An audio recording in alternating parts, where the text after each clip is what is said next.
Hi guys, good morning. So ngayon, pupunta tayo ulit sa Arms Corps para mag-marksmanship practice. Okay? At andun si Dave, yung kapatid ko, para din na makapag-practice din siya. Okay? So yun lang, mamaya pakita ko sa inyo kung paano magpunta sa Arms Corps Marikina. Sige, see you. Yan. So, since ako ay galing ng bandang San Mateo or bandang Nangka, dito tayo dadaan sa Recto Avenue. Ito kasi pinaka mabilis na daan papunta sa akin. Papunta sa Arms Corps. So, dito one way. Pag galing ka doon sa Recto, one way lang. Hindi ka pwedeng sumalubong. Okay, so, ito diretso ako papunta Fortune. So, yan, pakita ko sa inyo kung paano pumunta magmula dito. So, karamihan nanggagaling dyan sa kanang part. Yan, dyan. Sa right side, dyan manggagaling lahat karamihan. Pag galing ka ng QC, pag galing ka ng Antipolo, Cainta, diyan ka manggagaling sa may Balagtas. And then ito na yung tutumbukin din yung daan itong yan. So andito na tayo sa firing range. Yan si Dave, piniflex niya yung kanyang tricycle. So let's go and set up tayo. Dave, good morning. Basta anong dala natin ngayon, Dave? As usual, mamaya titingin tayo ng baka makabili tayo dun sa gun show. Sa mesa, gali? Galing. Anong target mong bilhin na unit? Gusto ko yung 22 LR eh. Alam ko paborito mo kasi yun eh. Kaya, Oo, sarap yung putok eh. dito ako bilhin. Teka lang, mayroon pumaporma dito eh. Okay, firing. Oh, putang ina, lupit. Oh, mainit ang bata. Pak! Oh, tayo na, layo. 70 meters yan, tal mula dito na. Iyan, oh. Putang nga, naka-call of Okay duty. lang, first time ko naman makaputok eh. Tagal-tagal na, 11 years. Yari. So, okay lang, baka makatama din. Yari tayo dyan. Ito, mukhang papracticein ito kung okay na injection tol eh, no? Kung matanglawi na ulit tol, no? Ano lang, muscle memory. Shoutout mo naman yung tricycle yung shooters natin dyan. Puta, oo nga pala. Salamat kay Chairman Wutender. Ng UST chapter. So mga tol, for today's video, ano lang tayo, we're hitting para improve natin yung discipline, yung muscle memory lang natin. At the same time, pinaka-importante, ito yung mata ko kung okay na, kung tumatalab ba na maayos yung in vitreal yung tawag, para maayos yung mata ko. Tapos ngayon, isa sa mga unit na gagamitin natin, STK 100, Arms Corps finest din to for me, 9mm. So all goods naman to, paki-recommend ko din. Although meron ng parating na STK 200, mas slick yung design, pero let's see, tignan natin. Pero so far, STK 100 hindi naman kami pinapahiya. Every time na magre-range, masarap gamitin, lightweight, precision wise, Okay. highly recommended. Tol, ano pa yung mga minodify mo so far dyan sa STK? Modify, palit lang ako ng backplate, tapos yung base pad lang, basic pa lang, hindi ko pa masyadong binibihisan. Tapos binilang ko din siya ng sarili niyang IMI Kidon kit. Pwede ba namin makita mamaya na mamaya, in action yung kay Don Kit? Gamitin natin yung mamaya. Okay, sige, Tol Dave. Mamaya, tignan ka namin sa firing.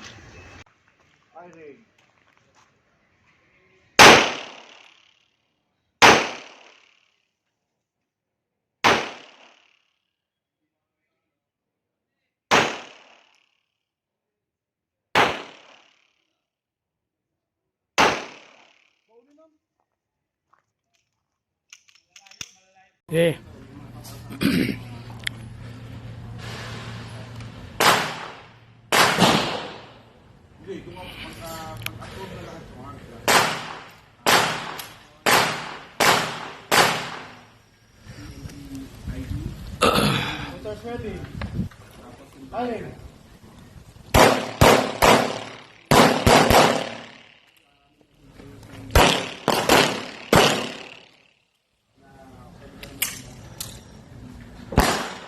Hello mga tol. So, isa sa mga unit na gagamitin natin today, unit to ni Dave, ng kapatid ko. Ito ay 1911 45 caliber GIF SPS. Actually, marami nang ginawang modification dito si Dave. Kung mapapansin niyo naman, ang ganda ng unit, ang pogi. Naka-combat trigger, naka-combat hammer, naka-beaver tail. Tayo yung sight, kung makikita nyo, ang ganda. Right? Tapos, what I like about this unit is, alam nyo naman si Dave, medyo maselan sa magazine, so McCormick to. Okay? So, mamaya, tignan natin, isushoot natin. Okay? So, ito yung unit. 45 caliber, 1911 FSPS ng Arms Corps. Okay, so itatry na natin. 45 caliber FSPS. Budget na muna tayo ng 4 bullets out of 3 targets. Tignan natin kung tatama. 10 meters nga lang yan eh.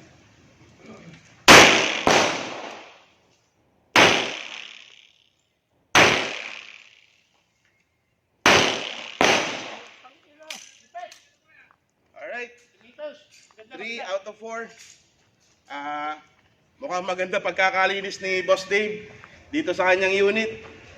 And ang itatry ko naman is autodraw.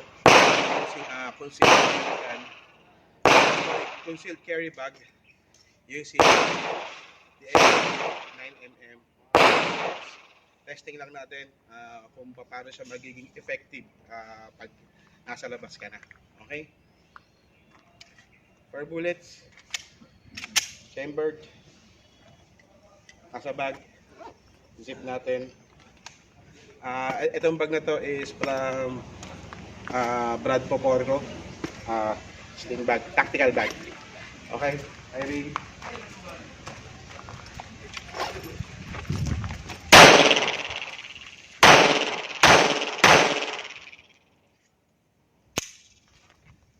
Okay naman. Good.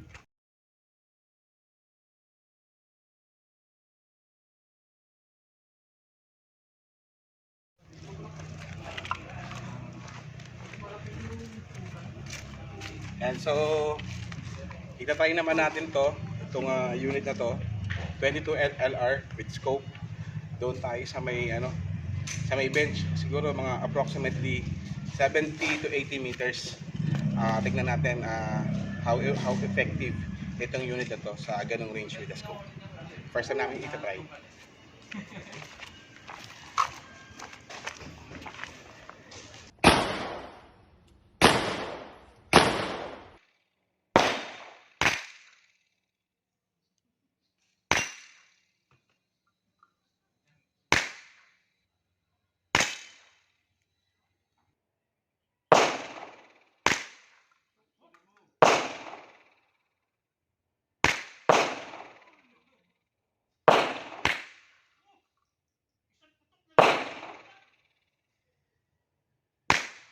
Yung newcomer. Hello po. Good Hello, morning po. Wang. So anong gusto mong ipatok dyan sa mga unit natin today, Wang? Kahit ano, wag lang ubos. Okay. Shoutout mo na yung kuya mo, mukhang Shoutout pauwi. kay Jeff. Umuwi ka na.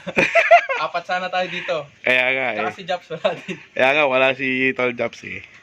Yan na po, ina-assemble lang ang kidon kit ni Boss Dave. Tol, may gagaya ng John Wick moves mo kanina. Iisahan ko pa yun. Okay. Sige, Black Week. Anong course of fire mo ngayong Black Week? Saan tayo papunta? Papunta ka ba din? Papunta ka din. Okay, sige. Banat, John Wick. Black Week.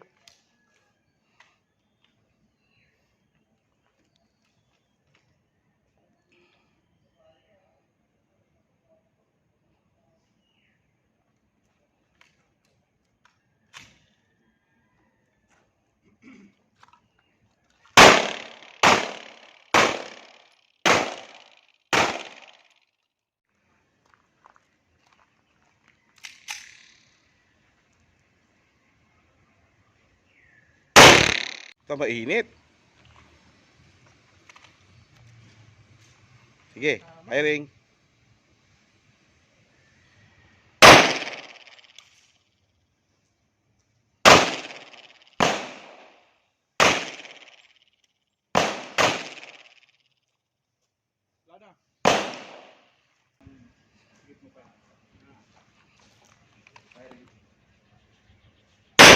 Nice.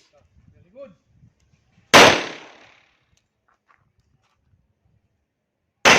Nice. Op, isa pa, isa pa. Tumutumba. Isa pa. Busi pa yung bala. Wala itong bala na. Okay, meron yan. Meron pa yun. Okay. Meron? Tanggal na ba? Nice. Check, tanggal magazine. Tapos, ano mo to? Slide. Ito mo yan. Yan. Ito. Nice, very good. Very good ah. Very good. Ano ba sabi mo, Jepoy? Sa utol mo, panis. Tumba. Tumba. Game. Hiring. Wow, lumayo ah. Mga 20 meters ah.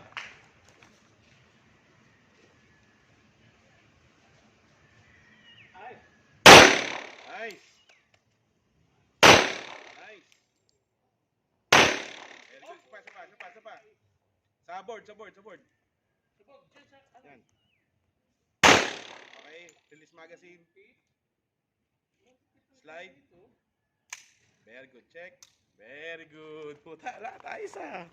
Yeah, very good, tol. Very good, to. Tama ah. So there you have it, fam. Sana nagandahan kayo sa aking mini vlog and gun review. And sa mga drills on how to draw your concealed carry firearm mula sa inyong bag. And yung mga ginawa ni Dave na pag-switch from PCC to a pistol. And syempre, ang aming mga bonding moments nila Tol Wawang and Kuya Eli. So see you sa mga susunod na range sessions. Also, nagkaroon daw ng sunog sa arms corps kahapon. Sana walang nasaktan ng mga kaibigan natin doon. Always be a gun responsible owner. Yun lang. Thanks. Ready to firing! Ulit.